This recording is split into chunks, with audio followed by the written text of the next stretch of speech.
Ferrari are changing Lewis Hamilton's season with a move that should not make sense. They are handing the most important voice in his car to a man who has never been the main race engineer in Formula 1, right as Miami arrives with sprint pressure and almost no room to hide. That alone would be a huge gamble, but here is what the paddock is not talking about. Ferrari did not make this move in panic. They built it in silence, over weeks, inside the garage, inside the simulator, and inside every radio exchange Hamilton had through the first races of this year. That is why this story feels bigger than a normal staff change. Hamilton comes into Miami sitting 4th in the standings on 41 points, with Charles Leclerc just ahead on 49, while Mercedes already have George Russell on 63 and Kimi Antonelli on 72. Ferrari are not chasing comfort here, they are chasing time. Cedric Michel Grosjean arrives from a McLaren system that helped turn Oscar Piastri into a race-winning force, and Ferrari clearly believe that matters more than giving Hamilton another familiar voice. And that is where this story gets complicated, because raw performance data is only half of the problem. Hamilton does not need someone who can simply read numbers back to him. He needs someone who knows when to speak, what to cut out, and how to give him the one message that unlocks speed instead of doubt. What no broadcast covered is this: Ferrari spent the opening part of the season watching that problem up close, then built this handover as carefully as a car upgrade because they know one weak link on the radio can poison an entire weekend. And before Miami can tell us whether this gamble works, we need to understand why Ferrari reached the point where another radio mistake was no longer an option. Lewis Hamilton did not lose Ferrari in 2025 because one thing went wrong. He lost it because too many small things kept going wrong at the same time, and the radio only made that mess harder to control. While Charles Leclerc kept extracting results, Hamilton kept fighting a car that never fully matched his style and a flow of information that never fully settled him. The gap became impossible to ignore. Hamilton ended that season on 156 points with no Grand Prix podium, while Leclerc reached 242 and stood on the podium 7 times. Ferrari could accept a difficult car. What they could not accept was a second season where the communication loop kept making everything worse. That is what made the Hamilton and Riccardo Adami pairing such a serious problem inside Ferrari. The issue was not noise on one bad day, it was the pattern that kept showing up when pressure rose. In qualifying, in strategy windows, in those moments when a driver needs the answer now and not 2 corners later, the trust never looked complete. Formula One's own season review showed the qualifying battle finishing 19-5 in Leclerc's favor, and that number hit hard because it told Ferrari something uncomfortable. The faster side of the garage was working with much cleaner rhythm, and once a driver starts doubting the voice in his ear, the lap time usually disappears before anyone admits why. Ferrari understood that removing Adami was only the easy part. Either the real danger was replacing him badly and trapping Hamilton in the same cycle with a different name. That is why this story was never just about chemistry or comfort, because the team had already seen what happens when a world champion loses confidence in the flow of facts around him. One bad radio link can ruin tire calls, setup changes, and race management before Sunday even settles in. Ferrari had reached the point where they could not patch around the weakness anymore, and that is exactly why the search for the right replacement became far more complicated than just calling the most obvious man on the grid.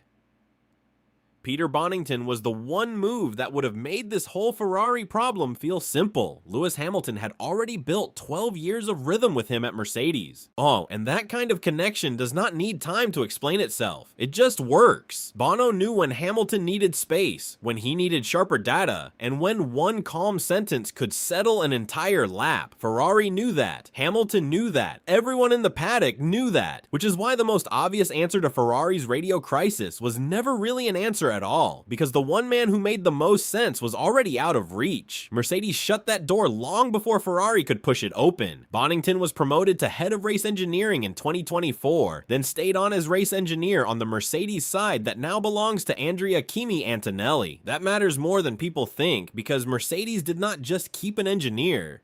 They kept one of the cleanest performance links in the sport, while Ferrari were still searching for one. The contrast is brutal. George Russell and Antonelli came into this season with a stable structure around them, and by the time China ended, Antonelli had already taken his first win with Bono on the radio beside him. That is the part Ferrari could not solve with nostalgia. They were never going to rebuild Hamilton's past by borrowing it back from Mercedes. And once that truth settled in, the search changed completely. Ferrari stopped looking for the safest familiar name and started looking for a different kind of answer. Someone who could give Hamilton speed in a new way instead of trying to recreate an old relationship that belonged to another team. And once that option disappeared, Ferrari made the choice that changed the whole direction of this story. They went into McLaren and targeted a man who was never supposed to be the main voice at all. Ferrari did not go looking for a famous radio voice. They went after a man from the team that has been doing one thing better than almost everyone else, turning raw pace into clean results. Cedric Michel Grosjean came out of McLaren, where he worked in trackside performance around Oscar Piastri. And that matters because Ferrari were not trying to copy the past anymore. They were trying to steal a better process. That is the real reason this move stands out, because Ferrari were not shopping for comfort. They were shopping for speed hidden inside a different system. McLaren gave Piastri a structure that helped him grow from a fast young driver into a race winner. And Ferrari clearly saw value in that, not just in the results, but in the way that performance was built from the ground up.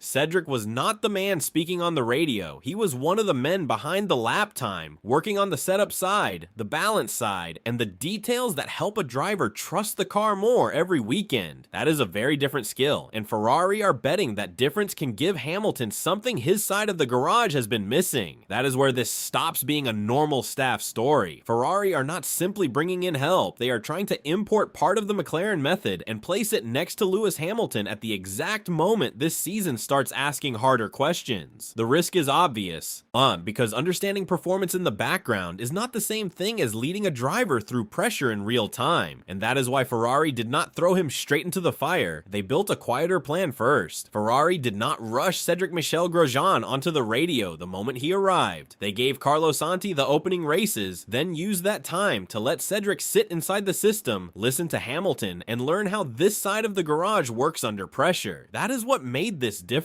Ferrari were not making a blind switch. They were building the handover in stages so the first real weekend would not feel like a cold start. That quiet period mattered because Miami was never just another race on the calendar. It comes after a long break from Japan, which gave Ferrari extra time in Maranello to go through radio logs, simulator work, and setup notes without race weekend chaos getting in the way.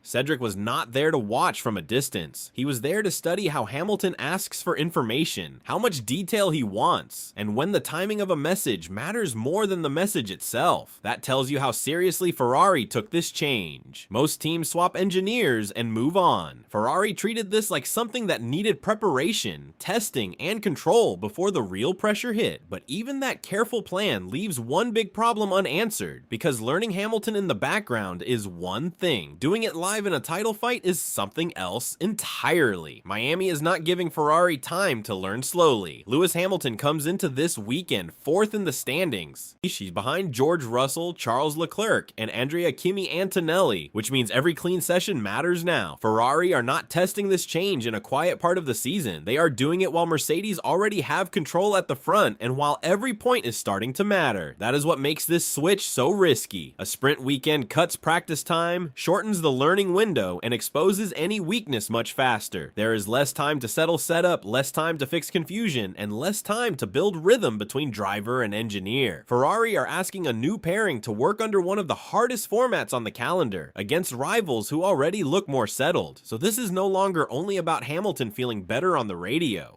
It is about whether Ferrari can make this new link hold up when the pressure is real and the title fight is already moving. And that takes this story to the hardest part of all, because data is not the same thing as trust. Cedric Michel Grosjean probably understands the performance side well enough. That is not the main fear. The real test is whether he can give Lewis Hamilton the right message, in the right tone, at the right second. That is what made Peter Bonington so valuable for so many years. He did not just pass on information, he knew exactly how Hamilton needed to hear it. That is why this job is harder than it looks from the outside. A driver at that level does not only need setup help or tire numbers, he needs trust. He needs the feeling that the voice in his ear understands the moment without wasting words or causing doubt. That kind of bond usually takes years, and Ferrari are trying to build it in the middle of a live season, so Miami will not answer every question in one weekend, but it will show the first real signs. If the radio sounds clear, calm, and sharp, Ferrari Ferrari may finally have the base they were missing. If it still sounds unsure, then this gamble becomes much harder to defend, and that leads straight into the full consequence of what Ferrari have chosen to risk. Ferrari are not just changing a voice on the radio, they are betting that a new way of working can unlock Lewis Hamilton faster than the old model ever could. That is the full weight of this move. If Cedric Michel Grosjean can turn all of that background performance knowledge into clear race weekend control, Ferrari may have found the missing link on Hamilton's side of the garage.